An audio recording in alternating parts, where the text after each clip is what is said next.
I want to start with incredible gratitude. So first, gratitude for everybody that came. I said this yesterday, and Dr. De La Plante is here, and I'm super happy about that. It just shows his, and more testament to his dedication to his craft and to, spreading critical thinking.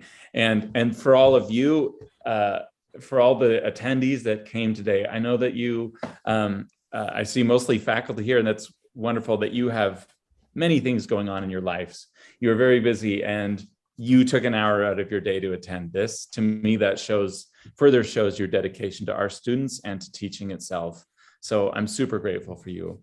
And then finally, and I'm also grateful for the fellow faculty that helped find these amazing students. I got help from several people, including Clifford Blizzard, Irena Weisblatt, and Bill Davis. And some thanks to them, but especially a huge thank you to the students that came. As you all know, our students frequently have jobs, sometimes two jobs, sometimes, kids at home, in addition to family obligations and home and the stresses of life. And on top of that, they're in college and they're sometimes writing discussion posts in the middle of the night, because that's the only time they could squeeze in after their kids were in bed. And these students have taken more time, not only to prepare for this, but to come here today. It's involved with lots and lots of emails and all kinds of things. And they're here today to share with us their experiences of learning critical thinking at this university. So I'm incredibly grateful to all of them for coming. And thank you, thank you, thank you. So I'm very excited to hear what they have to share.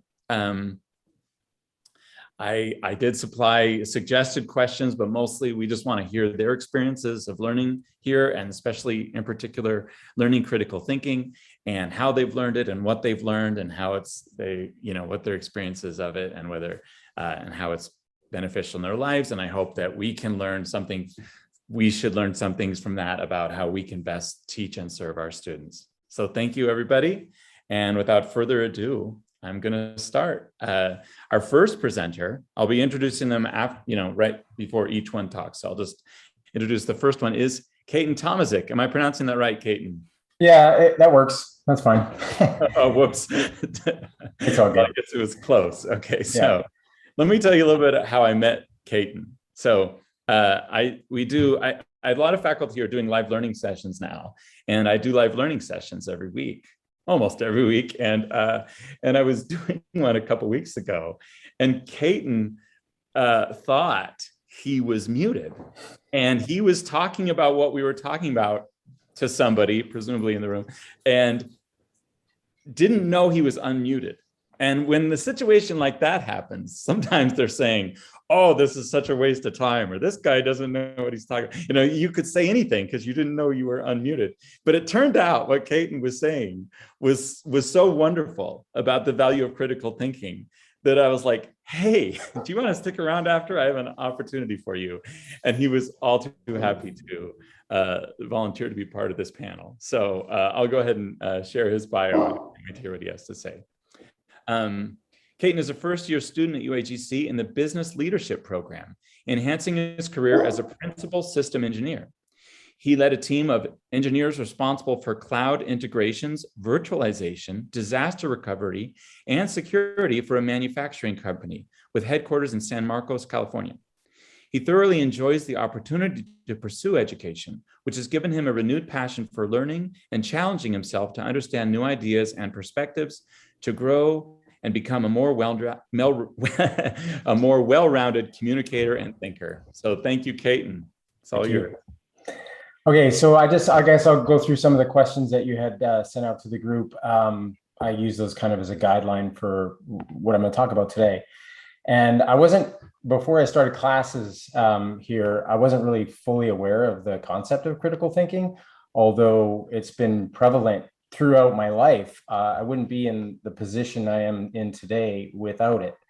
But some of the concepts and the tools that I'm learning now really help me to understand and categorize various components and help me to identify requirements specifically for the assignments and the discussion boards. That's one of the things that I really got out of the first class really here. And then in regards to how do I find critical thinking being beneficial for my education going forward. It's absolutely essential. Able to take a subject, any subject really, and look at it objectively and try to find credible information to support or disprove my assumptions.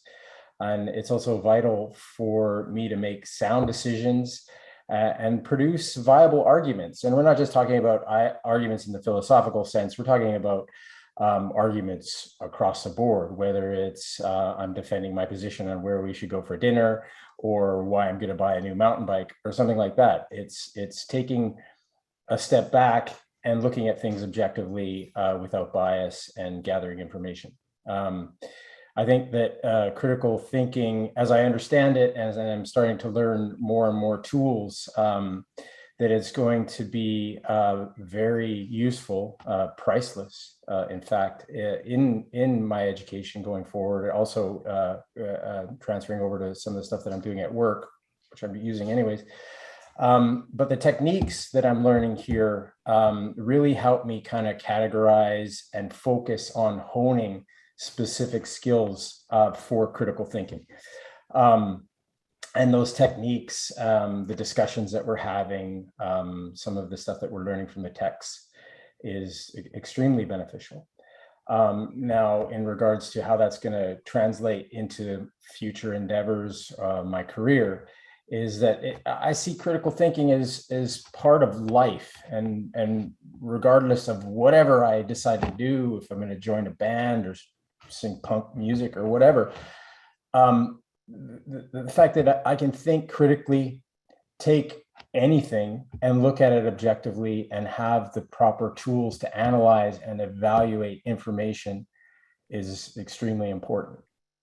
I call it my critical thinking powers, but what they've been enabled me to do is to basically go through life and observe the world around me and figure out what is the best thing that I can do. How can I optimize my life? How can I make things more beneficial to me? How can I be more successful in whatever endeavor I choose to go down? And having come from sort of a goof off background, I guess you could say, I think that my critical thinking skills have been very valuable in getting me to where I am today. And that's really kind of what my thoughts on critical thinking. I know it's not necessarily something that everybody can do. I think of it as kind of a toolbox, and that education or the mind is a toolbox, and that education kind of gives us those tools to sort of use and to grow with over time, and specific tools kind of for specific subjects, if you will, depending on the area that one chooses to study. Helps the tools that they're gaining help to be more specific for those subjects, I guess. Well, that was fantastic, Caitlyn. Thanks. Yeah, and thank you for starting us off. That was beautiful. I love how you shared about the many ways that critical thinking can benefit you sort of across the spectrum, no matter field you're in and in life. So absolutely. That was wonderful. We are gonna have a Q&A session at the end. So whatever questions you have, go ahead and save them up, and we'll give everybody a chance, all the students a chance to respond. So I'm gonna go on to our next presenter. Kimberly Kaguitia. Did I say that? I should have practiced. It's okay. How do you pronounce it? Kaguitia. Okay. Oh, sorry. I had an I on for some reason I typed an I, Kaguitia. So Kaguitia. Okay, thank you. Kaguitia. Kimberly Kaguitia moved recently, is in my class, and she's been brilliant. She's a fantastic student. That's why I selected her to invite to this panel. And so I'm very excited to hear what she has to share today. She recently moved from Guam to Las Vegas, Nevada. Currently, she is pursuing a bachelor's degree in business operation management and analysis. She dreams of owning a restaurant one day to help to bring her family's dream come true and give back to the community that helped her become who she is today.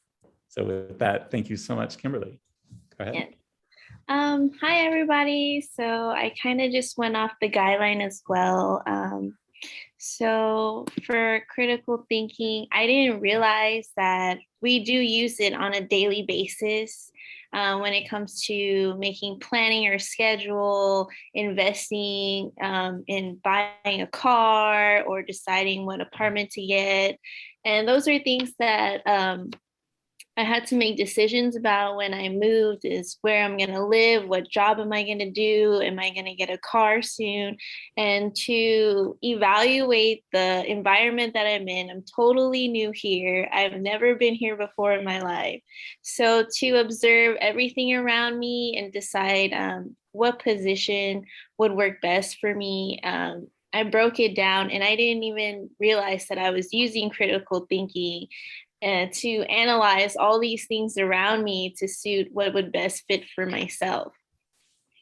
I think that critical thinking has also helped me observe what I posted in one of our discussions is scammers are always out trying to get information from online. And with critical thinking, we can observe the emails that come into us to make sure that, different fallacies that they might use, such as like appeal to emotion, appeal to authority, and it'll make us feel like this person really is from the company when they're not. So it gives us like, they can be the appeal to emotion of fear to push us to give them our information. So I think critical thinking is very vital in all aspects, whether it's deciding what job you're going to get, what email to respond to, what stocks to invest in, what car to drive.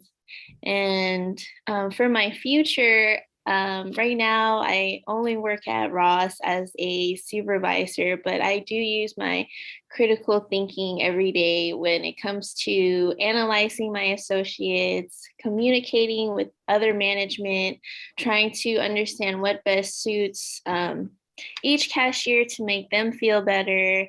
And when it comes to trying to build my own business, it definitely will help me construct a well plan to start a business when it comes to making a menu, deciding what location to put it in, what target audience will I go after.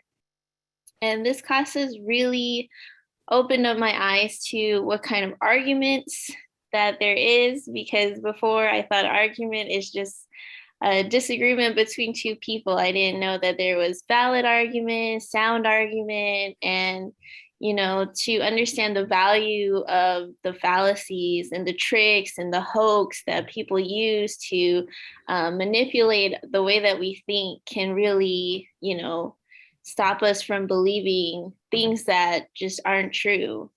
So I really believe that this class has really impacted me in the most positive way. And I learned a lot from it. And with the live learning sessions, I have to say this second week was the toughest week for me. Like I was having a very hard time, but the live learning that was provided and the questions being answered, the guidance, you were doing great, like I feel like I really absorbed a lot of information, and it was thanks to you and the other classmates that were there to help us get through it. So, sorry. That was wonderful. Thank you so much. Yeah. No, that was fantastic. What you shared was beautiful about the value of critical thinking, and in particular, it was wonderful to hear about specific things from my class that you found beneficial. So thank you for sharing all of that. Yeah. And she's been an amazing student. So next student up is Maurice Durant. I'm excited to hear from her as well. Maurice is a communication major and a senior. She is currently working as a compliance specialist for a construction management company. She would love to stay in that field and work her way up the executive ladder. So take it away, Maurice. Hello, everyone. You said my name correctly. Happy for that. Finally. Hi, everyone. My name is Maurice Durant, and I currently live in Brooklyn, New York. And I'm a senior and communications major at the university. I'm happy to be here on behalf of the students. I had been out of school for a very long time. And in 2020, during the height of the pandemic, I decided to enroll in school. I don't even remember why I did it, but it was the best decision that I could have made. I actually longed for meaningful academic interactions, conversations, to get my brain cells, working again. According to parentforbrain.com, it says critical thinking is a set of skills and habits of mind, including the ability to define a problem, identify a solution, analyze ideas, and reason critically, and then systematically list different possible causes, create possible situations, or evaluate its correctness. This is something that I have been doing, and I didn't even realize it. Before becoming a compliance specialist, I worked as a customer service specialist for New York City Transit. And if any of you know New York City Transit, it's like a really high pressure job. We did customer service for all parts of transit, buses, subways, complaints, commendations. So I've been doing this for many years and didn't realize it. I was able now, especially since coming to this university, I'm able to include, to make creative connections between ideas. I'm able to analyze and evaluate an issue so I can make a correct decision. I'm essentially improving the quality of my thinking by being able to think clearly and rationally. I've acquired several skills since attending this school. Critical thinking is essential for the success of all, especially students. As a university student, thinking critically gives me the ability to understand what I read and how to analyze it. Each class at the university requires a bit of reading. If I cannot comprehend and express my ideas from the required text, I will fail my courses. By thinking critically, it allows me to become informed, to be able to form my own opinion. It allows me to communicate effectively with my peers and my professors. The skills that I've learned also become invaluable in my personal and professional life. I've learned that there's several ways to think more critically, and they include asking questions, which will improve the way you're able to analyze a situation. If you don't understand, and I don't know if it's a bad habit, but I like things to be clear so there's no ambiguity, so I can understand how to make a decision based on what I'm reading. Evaluate what evidence I have so that I can be more open-minded. Increase my curiosity and become a better problem solver. I'm better equipped to gather my information, analyze it, and present it to my coworkers or supervisors. I've become a more effective communicator, which has become essential in resolving conflicts and disputes, especially at work. I have learned to apply the stop, think, listen, and communicate system to help me respond to conflict appropriately. I work as a compliance specialist in a construction management company, and this skill is especially beneficial when I'm dealing with contractors and trying to keep them compliant and reminding them of what they signed. Like, this is in your contract, this is what you said you're going to do. And sometimes it gets annoying because they know what they've signed, but I have to keep reminding them and they'll always try to get over. So I have to really use that stop, think method. One of the ways that the professors at this school have improved my thinking is by constantly giving assignments that require analysis. In every class, we're asked to provide evidence to support our conclusions. I have gotten better as the classes become more complex. The professors at this university have done a great job at teaching this subject, at teaching critical thinking. They have inspired me to dig deeper and always seek understanding. They have helped my reading strategy. My assignments are more enjoyable and comprehensive. It's an active process of identifying and connecting main ideas, making interpretations and inferences, and ultimately generating and answering questions. I would like to thank the professors and the university for promoting critical thinking, which has been beneficial to me academically, professionally, and personally. Thank you, guys. I hope I was clear. I have a cold, so I apologize if anyone didn't understand. Thanks, guys. Oh, no, you were quite clear, not only in your voice, but in your ideas. That was actually quite powerful and Thank so you. well expressed. Thank you. Thank you. Yes, I can't wait to hear more thoughts from everybody in the Q&A. This is, you all have been really, really extraordinary so far. Our next presenter is Jonathan Branyan III. Jonathan is a U.S. Army combat veteran with 2 tours in Baghdad. He's a father of 2 and works full-time as an over-the-road truck driver. Jonathan is a sophomore pursuing a degree in Homeland Security and Emergency Management, and is also an amazing student in my class right now. So, Jonathan, go for it. Thank you, Professor. If anybody has any problems hearing me, let me know. I'm going to shut my truck off actually right now so y'all can hear me a little better. It's actually the second, not the third, but no apology necessary. Oh, I'm so sorry. Also, it's yeah.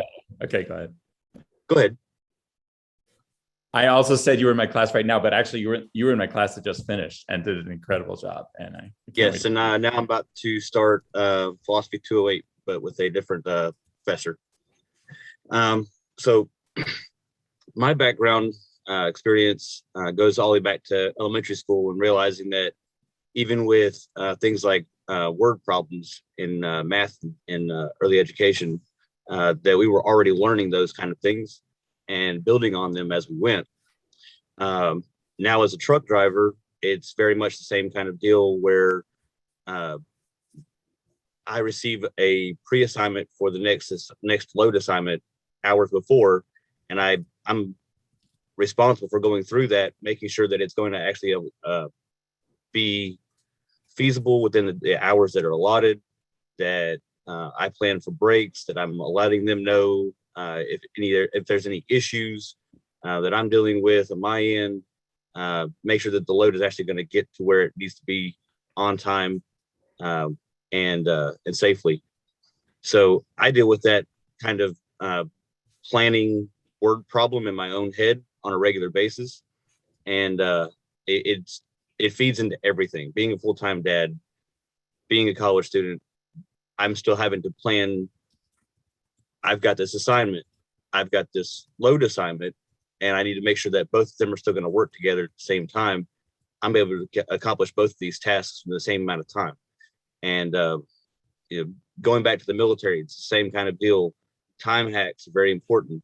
So the military is very, very strict on be here on time every single time for every formation. Most of the time, the military standpoint is if you're not 15 minutes early, then you are already late. And they like to have one formation 30 minutes prior to the main formation.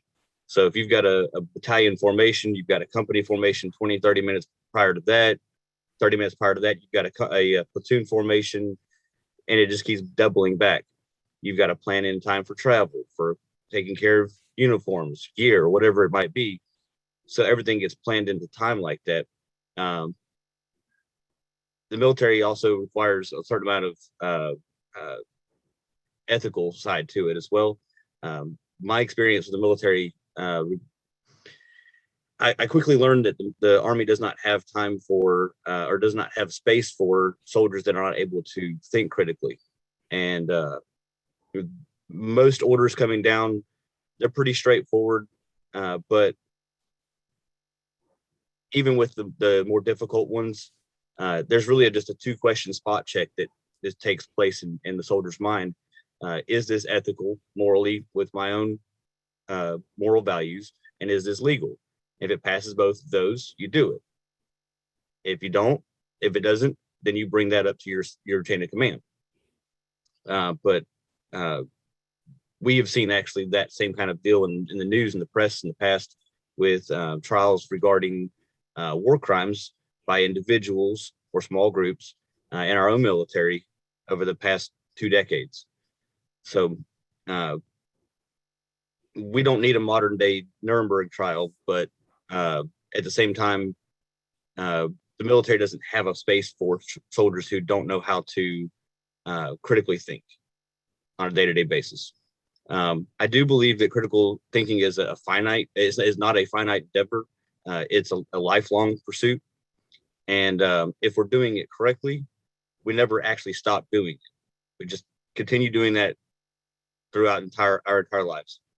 I do like how Dr. De La Plante was talking about yesterday with the ninja idea.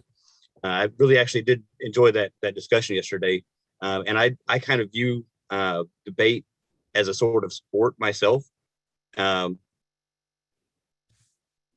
Argument being a form of performance is beneficial, but not every argument needs to have an audience necessarily for it to be beneficial. And excuse me, me and my friends on a regular basis, I talk on the phone to friends on a regular basis while I'm driving, and we'll have different topics that come up, and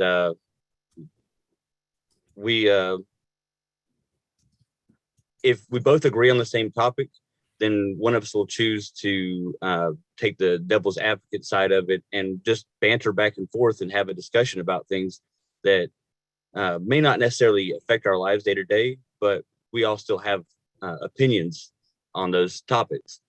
And being able to take on the devil's advocate, see things from the other side's point of view, sides that we might not necessarily actually agree with, but being able to bring ourselves outside of ourselves long enough to see the benefits of both sides of the argument.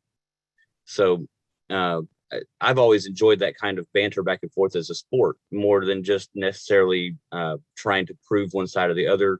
And in that 5103, the discussion came up about, I believe in one of the videos resources, that the debate as the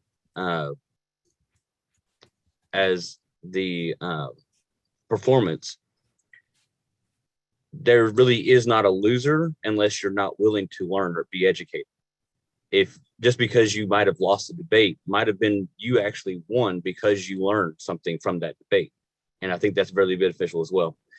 So I don't know. I don't think I have very much else besides that.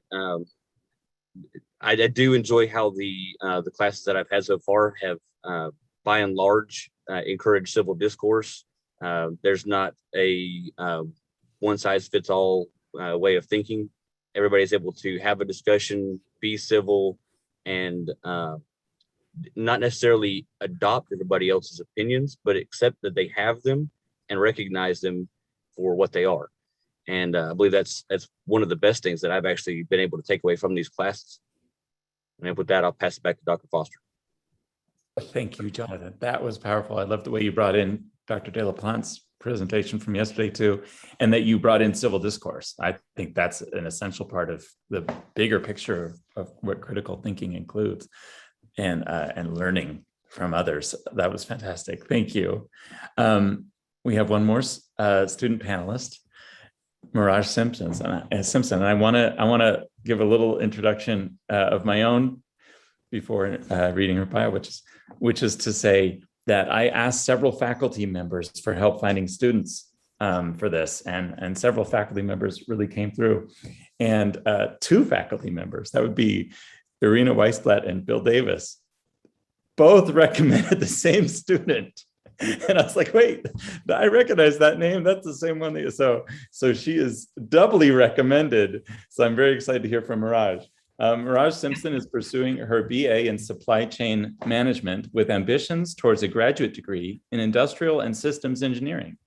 Recently, she spent 4 months in Latin America, self-studying the impacts of COVID-19 on supply chain infrastructure. I can't wait, and a little aside, I can't wait to hear about that.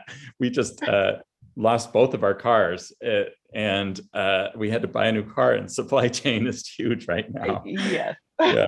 Passionate about sustainability and social responsibility, she hopes to use her talents for continual improvements to improve global trade and development. So with that, I'm excited to hear your thoughts, Mirage. Thank you. Hello, everybody. My name is Mirage. My earliest memory of critical thinking, I was 4 years old and I was watching The Hunchback of Notre Dame, the Disney movie. And I remember the movie finished and thinking to myself, there's something going on that I don't understand here. And it was at that moment that I started questioning everything. And because I said so was no longer good enough, and it hasn't been good enough for me since. That led to developing a fascination with systems, and particularly social systems, that has led me to a lot of advocacy work for people that are incarcerated or otherwise underprivileged groups.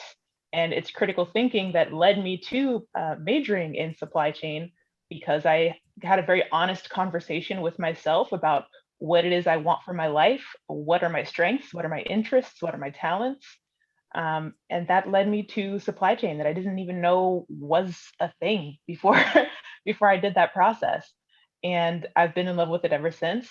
So I enrolled here at UAGC. I'm a first year student, but I've had already so many amazing opportunities to really learn more about supply chain and its practical uses. I did go to Panama. I went to Panama City, Panama. I went to Puerto Escondido, Mexico on the Oaxacan coast, and I went to Quito, Ecuador. I was there for a total of 4 months. And it was an excellent time because we were just in that stage where we are coming out of the lockdowns and really seeing how infrastructure in those Latin American countries, and even within those cities. Panama City is a huge industrial city. Puerto Escondido is a very small beach town. It's got less than 50,000 people.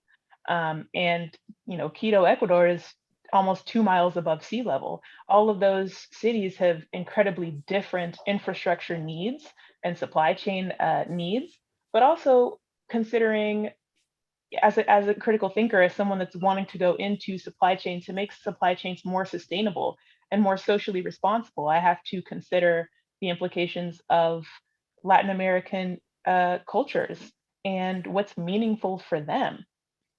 And what does it mean to do business with those companies, to incorporate the global South?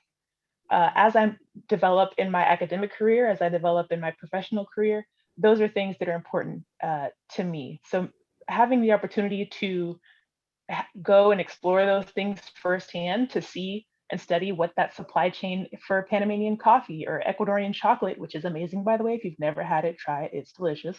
How are those countries operating their supply chains within the country, but also exporting them internationally? We know that Panama City is an international trade hub with the Panama Canal.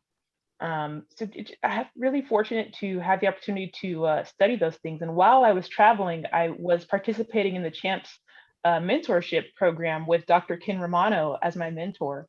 And he was really invaluable with helping me really put things into perspective as far as identifying different organizational principles and practices, and recognizing and putting into perspective a lot of the things that I was seeing, and a lot of the cultural differences and how those relate to infrastructure and to supply chain. So for instance, in a lot of Latin American places, they prioritize personal connection and personal communication. So it's not very often that you're going to go into a business meeting and get straight to business. You may spend 30 minutes or an hour having a personal conversation before you ever start to do that or talk about business. And those are things that help us develop critically when we are thinking about, okay, how can we improve our systems? How can we improve not only our sustainability measures when you're thinking about what does sustainability look like to the indigenous peoples of those countries? What does sustainability look like? What does social responsibility look like to people that have different values than the US, than Canada, the global north, essentially? And so I really value that the teachers here have pushed me to really consider what it is I want to say. And I appreciate that the assignments are structured in a way that they give you the freedom and they encourage you to do assignments that are meaningful to you and allow you to discuss topics that you can be passionate about. I did an assignment in Dr. Bill Davis's class on automation in the supply chain. And digging into that just really fueled and gave me perspective on what automation looks like ethically. Can it be done ethically? And what does that look like in developing countries? For instance, countries that are using coal, do we have, what grounds do we have to regulate their coal usage for environmental factors? Things like that. So I appreciate that the school has given me the opportunity and the resources and the support to think critically about my academic career and my professional career moving forward. So thank you, Dr. Foster, for inviting me, and Dr. Weisblatt and Dr. Davis. And I'm really looking forward to continuing my education here. And that's all. Thank you. Wow, this is making me so happy. All of you have been wonderful, outstanding, and I love that some of you brought in ethics too. That, you know, critical thinking is so important to making ethical decisions as well. Before I turn it over to the Q&A, which I'm super excited about as well, there's someone else I forgot to thank. The idea for a student panel, for an all-student panel, was actually from my wonderful boss, Mingjin Bao, who's been incredibly supportive and encouraging the entire way. And so I want to especially thank her for the idea to have a student. I think it was a bold idea and a fantastic idea. So I think everybody that is here has witnessed today. So thank you to her as well. And with that, I'm going to turn it over to Q&A. So if anybody wants to, you can put it in the chat or you can unmute and go ahead and ask our students any question you like. I like what Irina said, or yeah, you all have made us proud.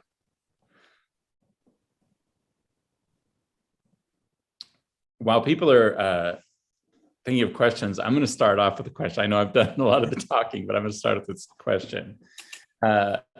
What particular ways of learning critical thinking at UHEC have you felt, do you feel have been most effective? Or what, or even other ideas for ways of teaching that you feel like could be the most, in other words, what experience have you had of methods of learning critical thinking here have been most effective so far for you? And what are any ideas for anything that can be further enhanced? So go for it. Personally, I enjoy the opportunity that assignments are less restrictive. They're less, you have to talk about this, and more, this is what we are aiming to see that you're learning. How can you demonstrate that through a topic of your choosing? I think that gives students a really good chance to check in with themselves and make the work more relevant to themselves, but also to think critically about how their topic is relevant to the material that we are learning. So I think that that's an excellent thing that the teachers are doing and that they're incorporating, and I'm looking forward to continuing to do more of that. I think that's excellent for student engagement. This is Maurice. I would say, like I said in my speech, being able to analyze our work. I find myself a lot of times, I'm in the middle about a lot of topics, or sometimes I never thought about it. I'm not sure how I feel. And this forces me to really think about how I feel. What do I think? What do I think should be done? So definitely using the analytical skills, forcing us to think and explain ourselves in our papers. I think that has been the most useful for me. I believe the discussion boards are a very good engaging opportunity for all the students plus the professors at the same time, in case there are questions that students do have and they don't want to personally reach out to somebody. They can post it on the discussion board in case other students might be a little hesitant to post a question that they're concerned about. And it also opens up the different perspectives coming from the different students. So you have a more broad range of ideas and point of views, because there's all different kinds of opinions out there, and to be open. And it's an opportunity for students to also be honest and examine their work before they turn it in, and make sure that they don't have any bias when they are posting in the discussion board. And it's also a growing opportunity, I believe, too, for the professor to see the growth within each individual student, and for the students to also help each other overcome any kind of difficult topic that they might face.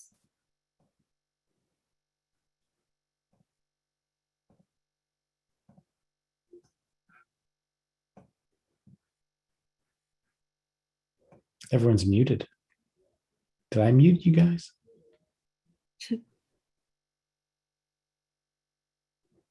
I didn't try to.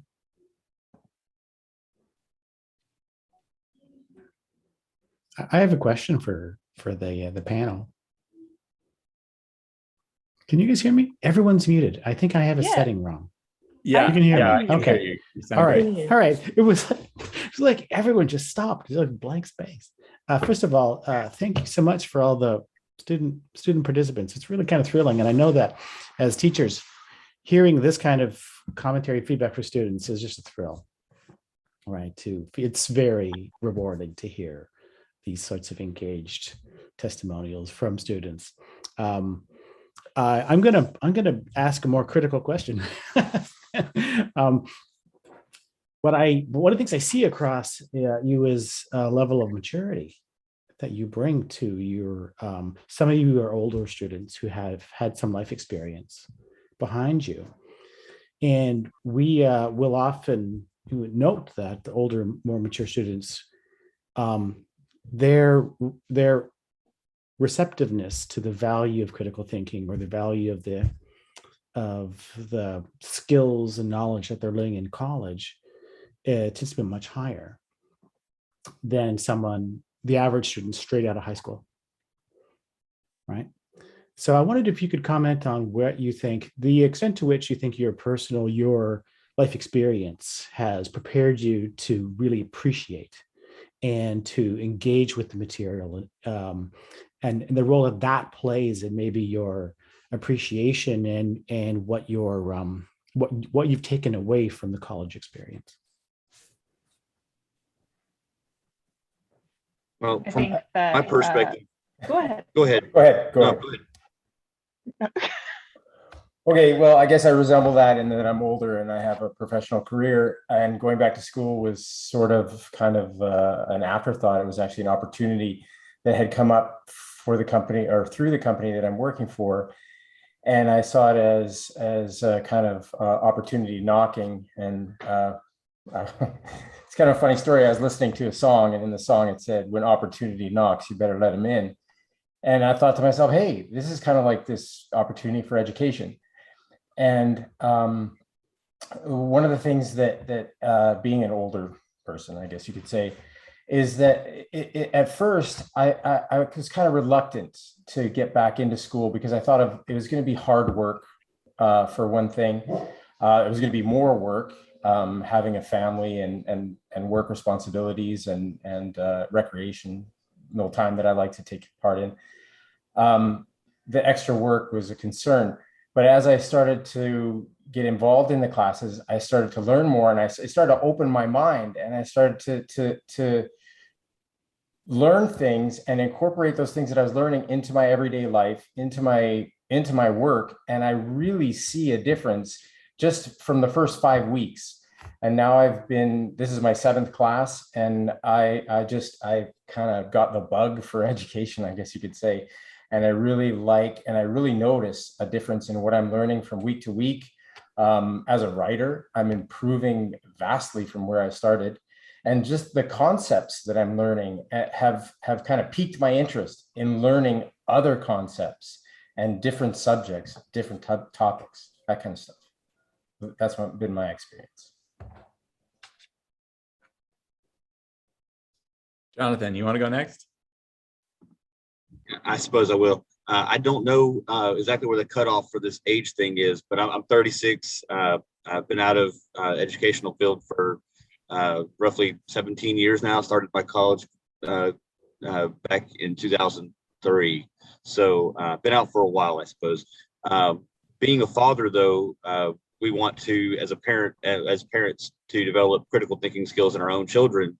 So asking that why question of our children, why are you making this decision, so that we're fostering those things in our own children, I think is one of the things that stands out to me personally. But I do the same thing with colleagues and friends on a regular basis. Have you thought about this situation? As a parent, other friends that are starting off, deciding to have kids right now, hey, have you thought about this situation? Have you made sure that that's taken care of before you make that decision to start having children? So it just in general, being a parent, I think that that's one of the ways that, being a little older, we kind of think about things a little bit different. Not necessarily everybody is a parent necessarily, but we all kind of have that parenthood kind of mentality. When we age a little bit, we're looking out for those around us that we're mentoring, whether it be colleagues or new employees, with us building businesses and things like that. We look at things like, is the person I'm bringing in going to be able to think critically and reason the same way that we do, and make the right decision when it comes time to.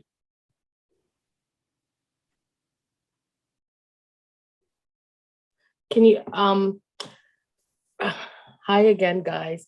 So for me, I'm 45 and I started school way back in 94, and I've had so many false starts, and it just didn't, it would feel like the right time for me when I would start, but I was so afraid of failing that I would immediately talk myself out of, oh, you can't handle school, and I didn't want to fail. I know what I was capable of doing, and I couldn't handle working full time, living in New York City, going from point A to point B, coming home on the subway. It just felt like too much for me. So I've worked as customer service.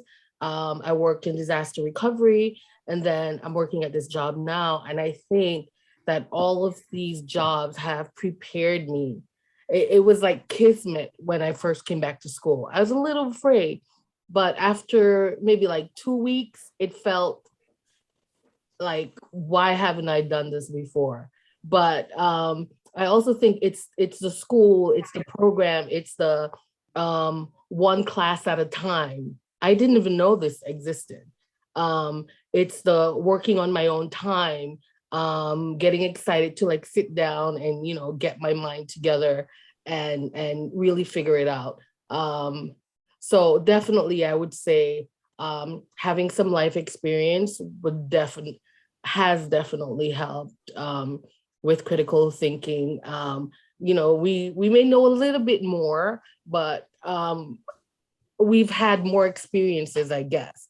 You've been in situations where you had to think your way out of it or whatever it may be, but definitely I would say it has helped me in this class and hopefully beyond.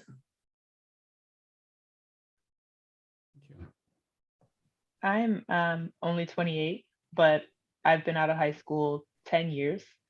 And before, I can say that I'm glad I didn't go to college right out of high school because I didn't know what I wanted to do. And I am still relatively young, but I'm the eldest of 5, and I've been through a lot of things that people may consider to be adverse circumstances. But the things that I've been through, the development of my life, but also the development, learning from people older than me, like my grandmother and her mother were sharecroppers in Arkansas and Missouri. Like they picked cotton. They didn't get the opportunity to have an education past the third grade.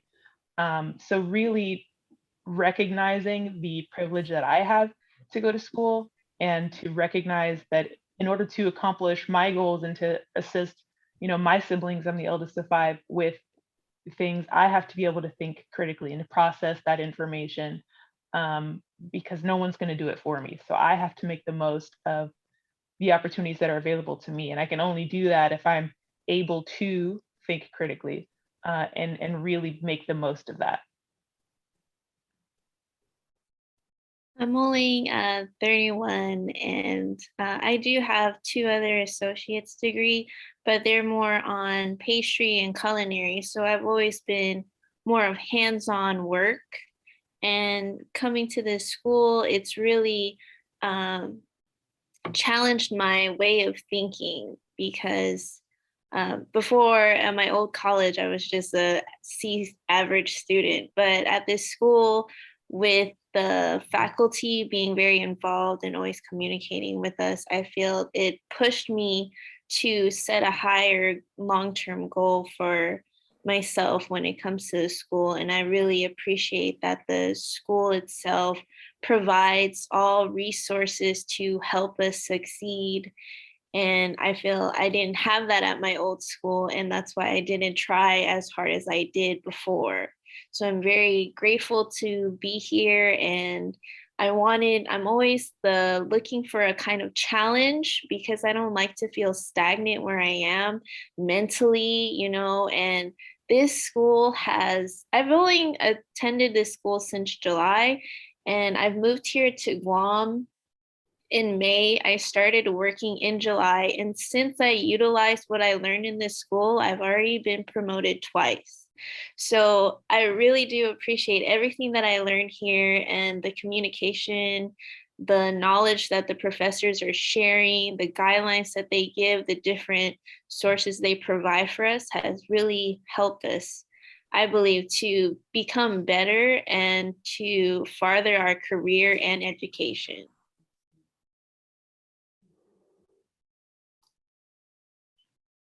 I want to echo something that Jackie Kiger said in the chat. This has been wonderful to listen to. I wish we had more time.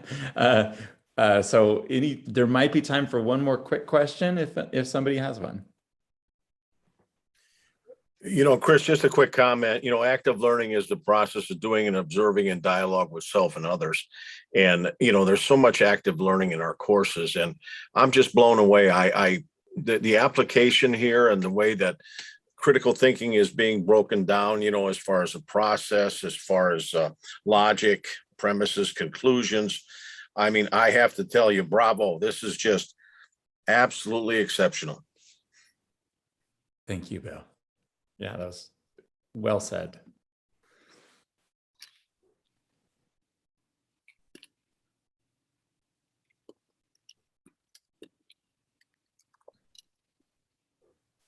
Bill has been enormously helpful in putting together this panel. So especially grateful to him. Chance for a very short one more question if anyone has one.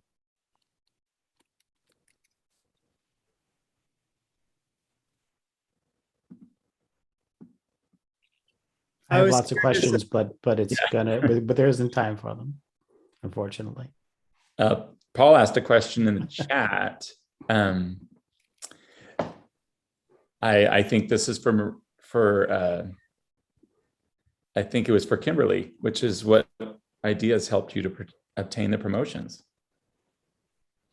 Oh, so my first class here at UAGC was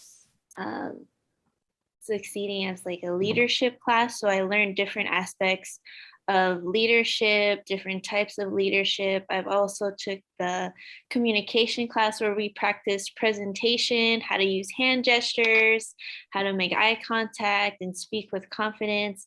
And I really took what I learned and I sat down with my boss and I was telling him, hey, I really do appreciate your leadership because you show me this type of leadership. You're empathetic towards your employees, and it opened his eyes. So to utilize everything that I know, and I always carry a notepad with me because I feel like every information passed down to me is very vital, because if I have it written down, I don't want to misinterpret something that's going on to the next person. And that's another thing that we learn in communication, is the different way to take notes and how to highlight key points, the different factors that we need to include when we're passing over to somebody. So I feel that this school has really motivated me and influenced me more than any other school that I have attended. And for me to become a cashier and then supervisor in 2 weeks, and then start training for management within 3 months of me starting out, is amazing to me. And I really do owe it to the school, the professors, the classmates, the assignments, the discussions, everything that triggers me to think more critical and logical when making decisions and planning out. And, it's just really grateful to be here. Well, thank you so much. That was fantastic. Everybody was, I wish we had more time. Unfortunately, we've reached the end of the hour just about. So I just want to say thank you again to everybody. And if anybody wants to go ahead and hit the applause reaction for our students, or put it in the chat, you're welcome to do so. And remind you that tomorrow is the faculty presentation. I can't wait to hear from Clifford Blizzard, Susan Gould, Irina Weisblatt, John Bathke, and Jesse Upshaw. I have a terrible track record with pronouncing names today, so I hope I got those close to correct. And the students, somebody mentioned the students would be more than welcome. I think Tricia mentioned the students would be more than welcome both tomorrow and Thursday. We really value your ideas, and we want to use your ideas to improve, to learn how to teach better still. So thank you again for everybody coming and for the students for participating. And I hope to see you all tomorrow. And take care. Have a great day.